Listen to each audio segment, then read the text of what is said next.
నమస్కారం, welcome to podcast. ఈ రోజు మనం మాట్లాడుకోబోయే ప్రశ్న చాలా సింపుల్ గా కనిపిస్తుంది, కానీ దాని లోతు చాలా పెద్దది. ఇండియాలో ఇంత టాలెంట్ ఉన్నా టాలెంటెడ్ ఇండియన్స్ ఇంకా ఎందుకు దేశం వదిలి వెళ్తున్నారు? ప్రతి సంవత్సరం మనం చూస్తూనే ఉంటాం. ఐఐటి టాపర్స్ విదేశాలకు వెళ్తున్నారు. డాక్టర్లు, ఇంజనీర్లు, సైంటిస్టులు బయట సెటిల్ అవుతున్నారు. స్టార్టప్ ఫౌండర్స్ కూడా ఇండియా వదిలి వెళ్తున్నారు. అప్పుడు చాలా మంది వెంటనే అంటారు డబ్బు కోసమే వెళ్తున్నారని, కొంతమంది అంటారు దేశ ద్రోహం అని. కానీ నిజంగా ఇది అంత సింపుల్ విషయం కాదు. ఈ టాపిక్ ను మనం ఇప్పుడు డీప్ గా ఎక్స్ప్లోర్ చేద్దాం, మరియు ఇది ఎందుకు జరుగుతోందో, దీని వెనుక కారణాలు ఏంటో, మరియు మనం ఏం చేయవచ్చో చూద్దాం. ఇది బ్రెయిన్ డ్రైన్ కాదు, ఇది బ్రెయిన్ సెర్చ్. టాలెంట్ ఎప్పుడు ఒకే విషయం వెతుకుతుంది, అది డబ్బు కాదు, అది గౌరవం, గ్రోత్, స్వేచ్ఛ, క్లారిటీ. ఇవి ఎక్కడ దొరికితే టాలెంట్ అక్కడికి వెళ్తుంది. ఇండియాలో ఒక టాలెంటెడ్ వ్యక్తి పరిస్థితిని చూస్తే చదువు ఉంటుంది, స్కిల్స్ ఉంటాయి, కష్టపడే మనసు ఉంటుంది, కానీ కెరీర్ గ్రోత్ మాత్రం చాలా స్లోగా ఉంటుంది. ప్రమోషన్లు పనిపై ఆధారపడవు,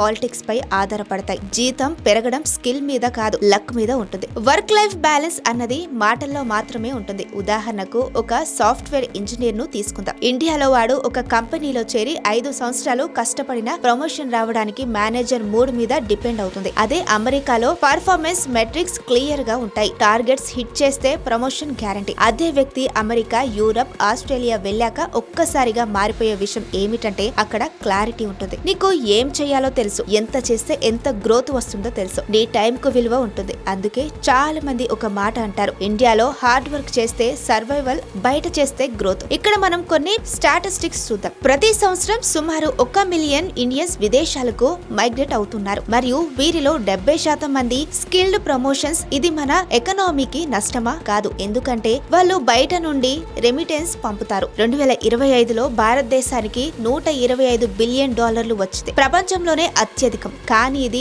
లాంగ్ టర్మ్ లో మన ఇన్నోవేషన్ ను ప్రభావితం చేస్తుంది. ఇప్పుడు డబ్బు విషయం మాట్లాడుకుందాం. డబ్బు అన్నది అంత కాదు, కానీ డబ్బుతో వచ్చే జీవన నాణ్యత చాలా ముఖ్యం. అదే స్కిల్ ఉన్న ఇంజనీర్ ఇండియాలో రోజుకు 12 నుంచి 14 గంటలు పని, ట్రాఫిక్ స్ట్రెస్, పొల్యూషన్, ఈఎంఐ భారం, ఫ్యూచర్ క్లారిటీ లేదు. ఉదాహరణకు హైదరాబాద్ లో ఒక సాఫ్ట్వేర్ డెవలపర్ శాలరీ సగటు 10 లక్షలు, కానీ హౌసింగ్, ట్రాన్స్పోర్ట్, హెల్త్ కేర్ ఖర్చులు అంతకంటే ఎక్కువ. అదే సిలికాన్ వ్యాలీలో అదే స్కిల్ కు 150 లక్షలు శాలరీ, మరియు జీవన ఖర్చులు మేనేజ్ అవుతాయి. బయట 8 గంటలు పని, clear environment, health insurance, social security, రేపు ఏం జరుగుతుందో తెలిసే నమ్మకం. డబ్బు కంటే ఎక్కువగా పీస్ ఆఫ్ మైండ్ వాళ్ళను తీసుకెళ్తుంది. మనకు ఇక్కడ ఎలాంటి సోషల్ సెక్యూరిటీ సిస్టమ్ లేదు. రిటైర్మెంట్ ప్లానింగ్ స్వయంగా చేసుకోవాలి, మరియు హెల్త్ కేర్ ఖర్చులు ఆకాశాన్ని తాకుతాయి. ఇంకో పెద్ద సమస్య, ఇండియాలో చదువు, ఉద్యోగం మధ్య ఉన్న గ్యాప్. మన దగ్గర డిగ్రీలు ఎక్కువ, కానీ స్కిల్స్ తక్కువ. అనుభవం కావాలంటారు, కానీ అవకాశాలు ఇవ్వరు. చాలా మంది టాలెంటెడ్ యువతకి ఒక ఫీలింగ్ వస్తుంది, నా టాలెంట్ ఇక్కడ వేస్ట్ అవుతుంది అని. ఉదాహరణకు ఒక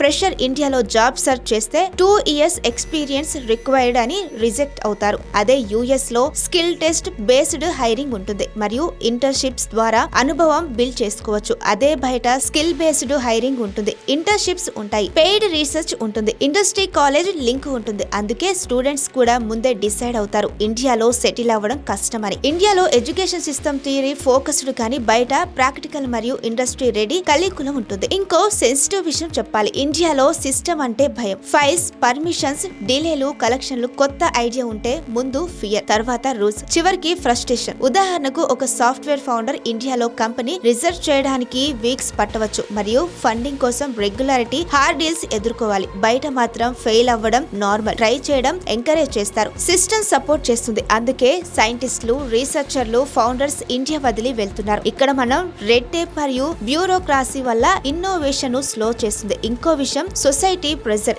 ఇండియాలో ఇంత వయసు అయిపోతుంది, సెటిల్ అవ్వు, గవర్నమెంట్ జాబ్ లేదా, ఇది ఎందుకు ట్రై చేస్తున్నావు? మన సొసైటీ స్ట్రగుల్ అర్థం చేసుకోకుండా సక్సెస్ ని జడ్జ్ చేస్తుంది, ఫెయిల్యూర్ ని స్టిగ్మా చేస్తుంది. బయట మాత్రం నువ్వు ఎక్కడి నుంచి వచ్చావో ఎవరికి అక్కర్లేదు, నువ్వు ఏం చేయగలవో అదే ముఖ్యం. ఈ జడ్జ్మెంట్ ఫ్రీ లైఫ్ చాలా మందికి ఆకర్షిస్తుంది. మన సొసైటీలో మ్యారేజ్, ఫ్యామిలీ ప్రెజర్ కూడా టాలెంట్ ను పుష్ చేస్తాయి. స్టేబుల్ జాబ్ లేకపోతే మ్యారేజ్ ఎలా వంటి ప్రశ్నలు. అయితే ఇక్కడ ఒక పాజిటివ్ పాయింట్ కూడా ఉంది, ఇది వన్ వే జర్నీ కాదు. ఇప్పుడు రివర్స్ బ్రెయిన్ డ్రైన్ జరుగుతుంది. స్టార్టప్స్ ఇండియాకు వస్తున్నాయి, జీసీసీలు, ఏఐ హబ్లు ఓపెన్ అవుతున్నాయి. హైదరాబాద్, బెంగళూరు, పూణే లాంటి నగరాలు గ్లోబల్ అవకాశాలు సృష్టిస్తున్నాయి. ఉదాహరణకు గత 5 సంవత్సరాల్లో 10,000 మంది ఎన్ఆర్ఐలు ఇండియాకు తిరిగి వచ్చారు, మరియు స్టార్టప్ ఫండింగ్ $100 బిలియన్ దాటింది. అంటే సమస్య టాలెంట్ లో కాదు, టైమింగ్ లో ఉంది. ఇండియా ఇండియా రెడీ అవుతోంది, కానీ ఇంకా కొంచెం టైం కావాలి. మన ప్రభుత్వం స్టార్టప్ ఇండియా, స్కిల్ ఇండియా వంటి ప్రోగ్రామ్స్ తో ప్రయత్నిస్తుంది, కానీ